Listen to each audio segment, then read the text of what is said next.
സൂത്ര, അല്പനും ചെൽപ്പനും തമ്മിൽ ഭയങ്കര തർക്കം. ഹേ, നമ്മൾ തമ്മിൽ യോജിക്കില്ല. ശരിയാ, യോജിക്കില്ല. ചേടാ നിർത്ത്, എന്താ പ്രശ്നം? ഞങ്ങൾക്കൊരു പ്രശ്നം തീർക്കാനുണ്ട് സൂത്ര. പക്ഷേ അതിനു മുമ്പ് ഞങ്ങൾ തമ്മിൽ യോജിപ്പ് വേണ്ടേ? അത് നടക്കുന്നില്ല. രണ്ടു പേർക്കും രണ്ട് അഭിപ്രായമാ.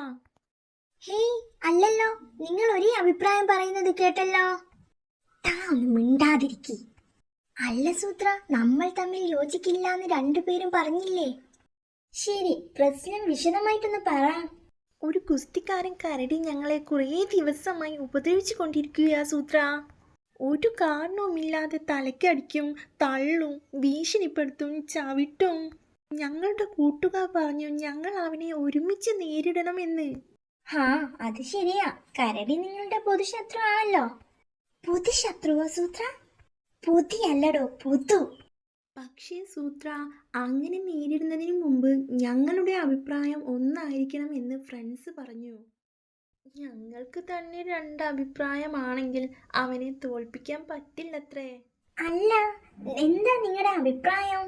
അത് പിന്നെ ശക്തിയും അഹങ്കാരവും തടിമിടുക്കുമുള്ള ഒരു ഗുസ്തിക്കാരൻ്റെ ഉപദ്രവം സഹിക്കാൻ വയ്യ. ഞങ്ങളെ പുഴുവിനെ പോലെയാ കാണുന്നത്. അതാ എൻ്റെ അഭിപ്രായം. പക്ഷേ ഇവൻ അതിനോട് യോജിപ്പില്ല. അതെന്താ, കരടിക്ക് ശക്തിയില്ലേ? ആ, ശക്തിയുണ്ട്. അഹങ്കാരവും തടിമിടുക്കുമില്ലേ? അതും ഉണ്ട് സൂത്ര. പിന്നെ ഗുസ്തിക്കാരന്റെ ഉപദ്രവം സഹിക്കാൻ വയ്യാന്ന് പറഞ്ഞതിനോടാണോ യോജിക്കാത്തത്? അതിലും യോജിപ്പാ സൂത്ര.